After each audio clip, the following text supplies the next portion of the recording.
यो भगवान की जय, प्यारे कृष्ण कन्हैया लाल की जय।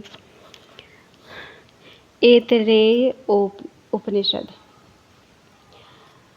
द्वितीय अध्याय प्रथम खंड। इस पूर्वोक्त चौथे अध्याय में यह वाक्यार्थ विवक्षित है। अरण्यक के क्रम से यहाँ चौथी संख्या कही गई है। पूर्व अध्याय में आत्मा की एकता, लोक तथा लोकपालों की सृष्टि और क्षुधा पिपासा से संयोग आदि अनेकों विषयों का वर्णन है। उनमें विवक्षित अभिप्राय का प्रतिपादन किया जाता है। तो जगत की उत्पत्ति, स्थिति और प्रलय करने वाले असंसारी सर्वशक्तिमान सर्वज्ञ ने अपने से भिन्न किसी अन्य वस्तु को ग्रहण किए बिना ही इस संपूर्ण जगत की आकाशादि क्रम से रचना कर अपने को स्वयं ही जानने के लिए संपूर्ण प्राणादि युक्त शरीर में स्वयं ही प्रवेश किया और प्रवेश करके मैं यह ब्रह्म हूँ, इस प्रकार अपने यथार्थ स्वरूप का साक्षात बोध प्राप्त किया। अतः समस्त शरीर में एकमात्र वही आत्मा है, उससे भिन्न नहीं। इसके सिवा संपूर्ण भूतों में जो सम आत्मा ब्रह्म है वह मैं हूँ, ऐसा जाने। निश्चय पहले एक आत्मा ही था तथा उसने ब्रह्म को आकाश के समान अतिशय व्याप्त जाना, ऐसा भी कहा है और ऐसा ही अन्य उपनिषदों में भी कहा है। पूर्व मुमुक्षु कहते हैं, उस सर्वगत सर्वात्मा के लिए तो बाल का अग्रभाग भी अप्रविष्ट नहीं है, फिर वह चींटी के बिल प्रवेश के समान मूर्ध सीमा को विदीर्ण कर किस प्रकार मनुष्य शरीर में प्रविष्ट हुआ। सिद्धांती कहते हैं, तुम्हारा यह प्रश्न तो अल्प है। अभी तो उपर्युक्त कथन में बहुत कुछ पूछने योग्य बातें हैं। उसने इंद्रियहीन होकर भी ईक्षण किया, किसी उपादान के बिना ही लोकों की रचना की, जल में से पुरुष निकालकर उसे अवयव योजना द्वारा पुष्ट किया, अभिध्यान के द्वारा उसका मुख प्रकट हुआ तथा मुखादि से अग्नि आदि लोकपाल प्रकट हुए। उनका क्षुधा पिपासा आदि से संयोग कराना, उनका आयतन के लिए प्रार्थना करना, उसके लिए गौ आदि दिखलाना, उन देवताओं का अपने अपने अनुकूल आयतनों में प्रवेश करना, उत्पन्न हुए अन्न का भागना और उसे वाक आदि इंद्रियों द्वारा ग्रहण करने की इच्छा करना, ये सब बातें भी सीमा विदीर्ण करने और शरीर में प्रवेश करने के समान ही आश्चर्यजनक हैं। पूर्व मुमुक्षु कहते हैं, अच्छा तो इन सभी बातों को अनुपपन्न असंभव मान लो। सिद्धांती कहते हैं, ऐसी बात नहीं है, क्योंकि श्रुति को यहाँ केवल आत्मावबोध मात्र कहना अभीष्ट होने से यह सब अर्थवाद है, अतः इसमें कोई दोष नहीं है। अथवा मायावी के समान महामायावी सर्वज्ञ सर्वशक्तिमान प्रभु ने इस संपूर्ण जगत की रचना की है और इस रहस्य का सरलता से ज्ञान प्राप्त करने के लिए ही लौकिक रीति से यह आख्यायिका आदि की रचना की गई है। इस प्रकार भी यह पक्ष युक्ति युक्त जान पड़ता है, क्योंकि केवल लोक रचना की आख्यायिका आदि के परिज्ञान से कुछ भी फल नहीं मिलता, परंतु आत्मा के एकत्व और यथार्थ स्वरूप के ज्ञान से अमरत्व रूप फल प्राप्त होता है। यह सभी उपनिषदों में प्रसिद्ध है तथा संपूर्ण भूतों में समान भाव से स्थित परमेश्वर को इत्यादि वाक्यों द्वारा गीता आदि स्मृतियों में भी यही बात कही गई है। पूर्व मुमुक्षु कहते हैं, आत्मा तो तीन है, उनमें एक तो संपूर्ण लोक और शास्त्र में प्रसिद्ध कर्ता भोक्ता संसारी जीव है। नगर और प्रासाद आदि के निर्माण के लिंग से जिस प्रकार तत्संबंधी कौशल के ज्ञान वाले उनके रचयिता तथा कारीगर आदि का ज्ञान होता है, उसी प्रकार अनेक प्राणियों के कर्मफल के उपभोग योग्य अनेकों अधिष्ठानों वाले लोक और देह की रचना के शास्त्र प्रदर्शित लिंग ने दूसरे चेतन आत्मा, जगत कर्ता, सर्वज्ञ ईश्वर का ज्ञान होता है तथा तीसरा आत्मा जहाँ से वाणी लौट आती है एवं यह नहीं इत्यादि शास्त्र से प्रसिद्ध औपनिषद पुरुष है। इस प्रकार ये तीनों आत्मा एक दूसरे से विलक्षण हैं। अतः यह कैसे जाना जा सकता है कि आत्मा एक, अद्वितीय और असंसारी ही है। सिद्धांती कहते हैं, सिद्धांती की यह उक्ति पहले आत्मा में बतलाए हुए कर्तृत्व, भोक्तृत्व आदि धर्मों का प्रतिषेध करने के लिए है। तो सिद्धांती कहते हैं, इन तीनों में पहले जीव का ही ज्ञान कैसे होता है? पूर्व मुमुक्षु कहते हैं, इस प्रकार ज्ञान होता है कि वह श्रवण करने वाला, मनन करने वाला, दृष्टा, आज्ञा करने वाला, शब्द उच्चारण करने वाला, विज्ञाता और प्रज्ञाता है। विज्ञाता का अर्थ है विशेष जानने वाला, प्रज्ञाता का अर्थ है सबसे अधिक जानने वाला। सिद्धांती कहते हैं, परंतु जिसका श्रवणादि के कर्ता रूप से ज्ञान होता है, उसे अमत और मनन करने वाला, अविज्ञात और विशेष रूप से जानने वाला इस प्रकार कहना तथा मति के मनन करने वाले का मनन ना करो, विज्ञाति के विज्ञाता को ना जानो इत्यादि श्रुति वचन भी विरुद्ध होगा। पूर्व मुमुक्षु कहते हैं, यदि उसे सुखादि के समान प्रत्यक्ष रूप से जाना जाए तो अवश्य विरुद्ध होगा, किंतु मति के मनन करने वाले का मनन ना करो इत्यादि वाक्य से उसके प्रत्यक्ष ज्ञान का निवारण किया गया है। उसका ज्ञान तो श्रवणादि लिंग से होता है, फिर इसमें विरोध कहाँ है? सिद्धांती कहते हैं, श्रवणादि लिंग से भी आत्मा का ज्ञान किस प्रकार हो सकता है? क्योंकि जब और जिस समय आत्मा सुनने योग्य शब्द को सुनता है, उस समय श्रवण क्रिया के साथ ही वर्तमान रहने के कारण उसके लिए अपने में अथवा अन्यत्र मनन या विज्ञान रूप क्रियाएं संभव नहीं हैं। इस प्रकार विजातीय क्रियाओं की समकालीनता का निषेध करके अब सजातीय क्रियाओं का निषेध करते हैं। इसी प्रकार अन्यत्र मनन आदि क्रियाओं में भी समझना चाहिए। श्रवणादि क्रियाएं भी अपने विषयों में ही प्रवृत्त हो सकती हैं, आश्रय में नहीं। मनन करने वाले की मनन क्रिया मंतव्य से भिन्न स्थान में संभव नहीं है। पूर्व मुमुक्षु कहते हैं, मन से तो सभी का मनन किया जाता है। सिद्धांती कहते हैं, यह ठीक है, परंतु जो कुछ मनन किया जाता है वह सब मननकर्ता के बिना नहीं किया जा सकता। पूर्व मुमुक्षु कहते हैं, यदि ऐसा हो भी तो इससे क्या होगा? सिद्धांती कहते हैं, इससे यहाँ यह होगा कि जो इस सब का मनन करने वाला है वह मनन करने वाला ही रहेगा, मंतव्य नहीं होगा, तथा उस मनन करने वाले का कोई दूसरा मनन करता भी नहीं है।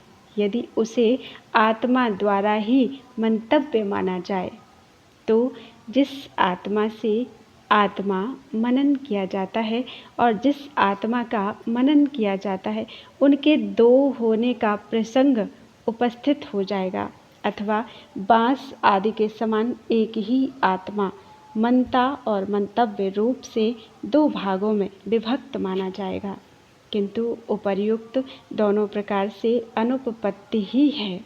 जैसा कि समान रूप होने के कारण दो दीपकों का परस्पर प्रकाशकत्व नहीं बन सकता, उसी प्रकार यहाँ समझना चाहिए।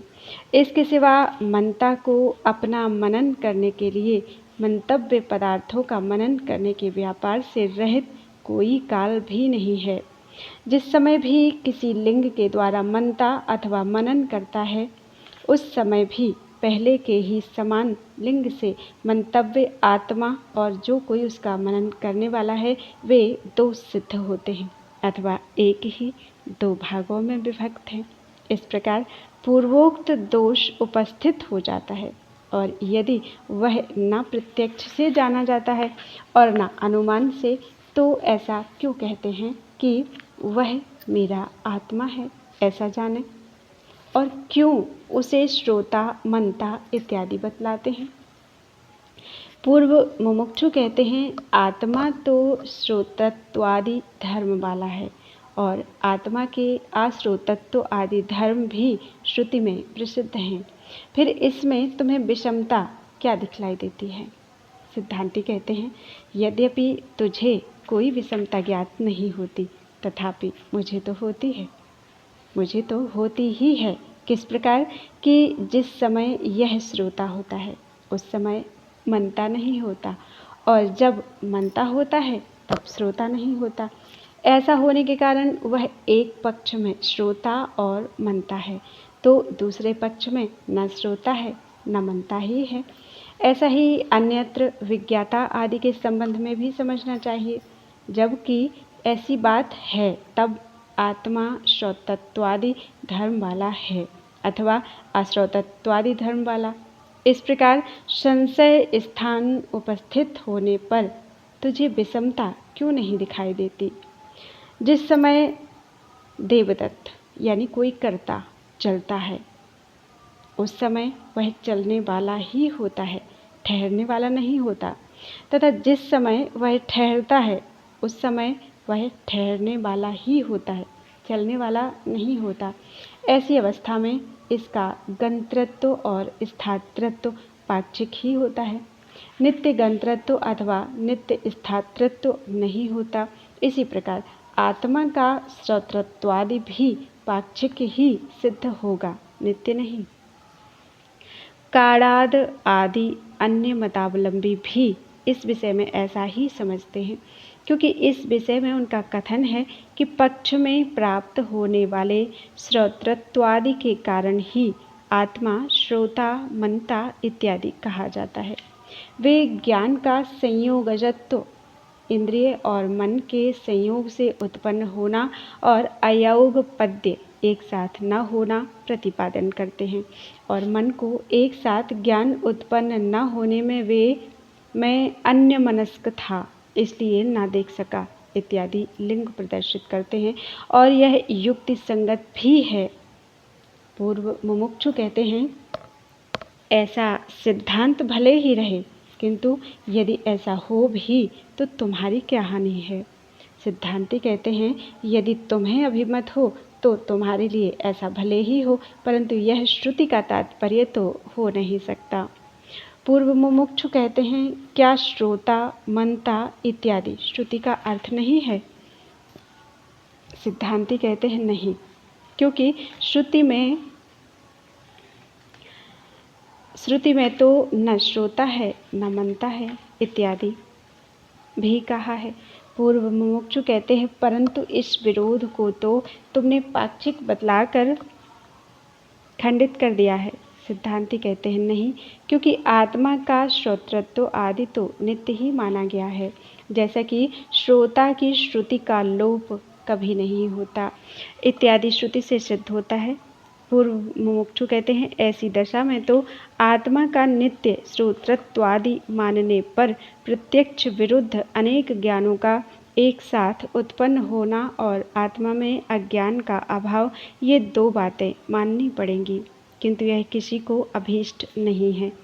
सिद्धांती कहते हैं, इन दोनों दोषों की सिद्धि नहीं हो सकती, क्योंकि श्रुति के कथनानुसार आत्मा श्रुति आदि के श्रोतृत्वादि धर्म वाला है।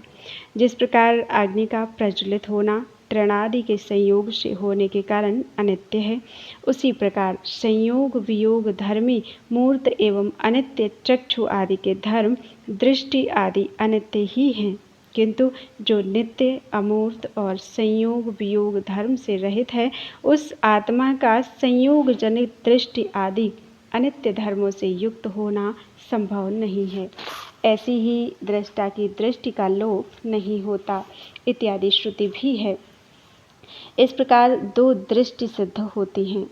नंबर 1 नेत्र की अनित्य दृष्टि और नंबर 2 आत्मा की नित्य दृष्टि। इसी प्रकार दो श्रुति हैं, श्रोत्रा की अनित्य श्रुति और आत्मा की नित्य श्रुति। तथा इसी प्रकार बाह्य और अबाह्य रूप दो मति और दो विज्ञाति हैं। ऐसी अवस्था में ही दृष्टि का दृष्टा है, श्रुति का श्रोता है इत्यादि श्रुति सार्थक हो सकती है। लोक में भी तिमिर रोग की उत्पत्ति और विनाश से दृष्टि नष्ट हो गई, दृष्टि उत्पन्न हो गई। इस प्रकार नेत्र की दृष्टि का अनित्यत्व प्रसिद्ध ही है। इसी प्रकार श्रुति मति इत्यादि का अनित्यत्व माना गया है और आत्मा की दृष्टि आदि का नित्यत्व तो लोक में प्रसिद्ध ही है। जिसके नेत्र निकाल लिए गए हैं वह पुरुष भी ऐसा कहता ही है कि आज स्वप्न में मैंने अपने भाई को देखा था, तथा जिसका बहरापन सबको ज्ञात है वह भी मैंने स्वप्न में मंत्र सुना इत्यादि कहता है। यदि आत्मा की नित्य दृष्टि नेत्रेंद्रिय के संयोग से ही उत्पन्न होने वाली हो तो वह उसका नाश होने पर नष्ट हो जाए। उस अवस्था में जिसके नेत्र निकाल लिए गए हैं वह पुरुष स्वप्न में नीला पीला आदि नहीं देख सकेगा और तब दृष्टा की दृष्टि का लोप नहीं होता इत्यादि श्रुति और वह नेत्र है जिसके द्वारा पुरुष स्वप्न में देखता है इत्यादि श्रुति भी निरर्थक हो जाएगी। आत्मा की नित्य दृष्टि बाह्य अनित्य दृष्टि को ग्रहण करने वाली है। बाह्य दृष्टि उत्पत्ति विनाश आदि अनित्य धर्मों वाली है।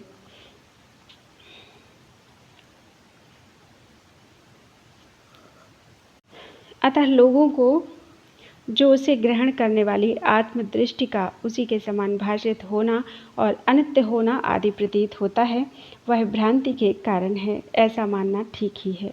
जिस प्रकार भ्रमण आदि धर्म वाली अलात चक्र आदि वस्तुओं से संबंधित दृष्टि भी भ्रमती सी जान पड़ती है, उसी प्रकार इसे समझना चाहिए।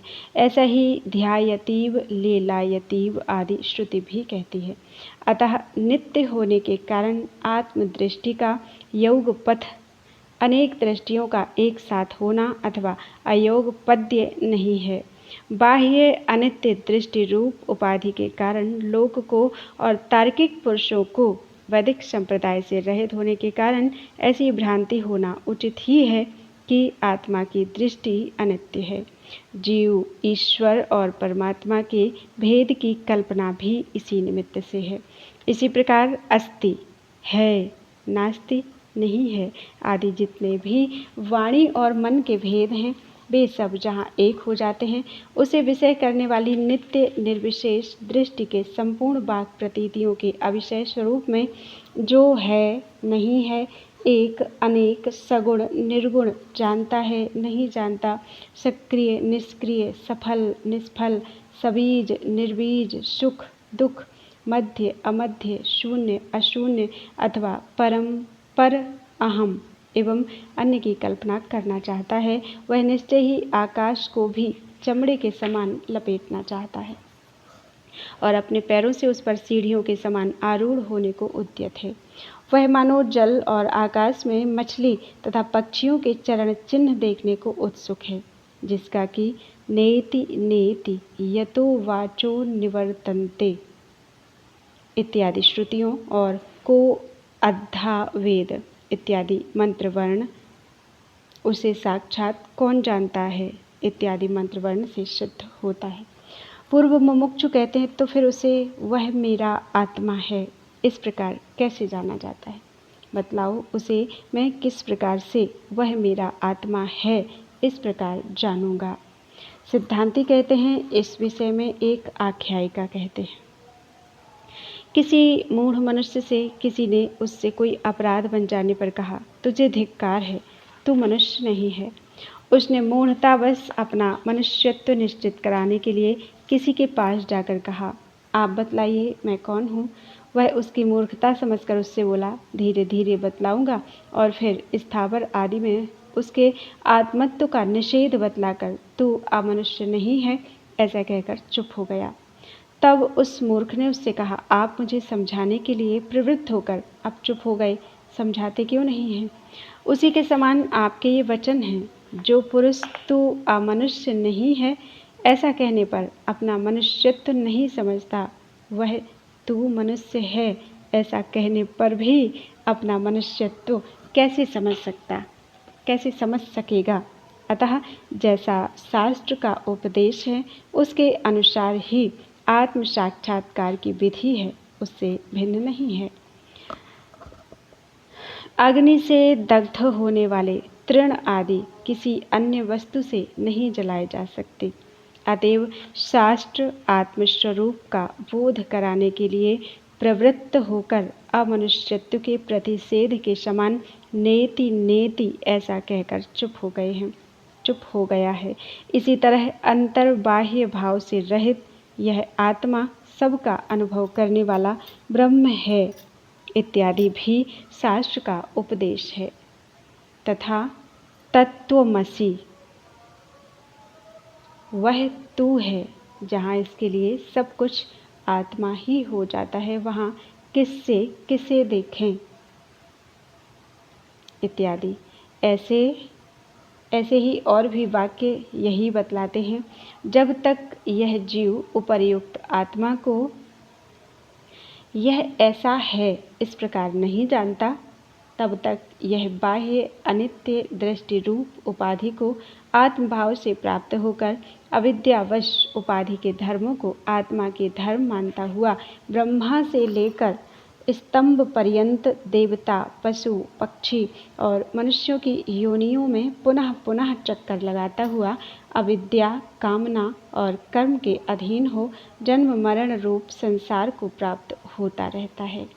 वह इस प्रकार संसार को प्राप्त होता हुआ प्राप्त हुए देह और इंद्रिय के संघात को त्याग देता है और एक को त्याग कर दूसरे को ग्रहण कर लेता है।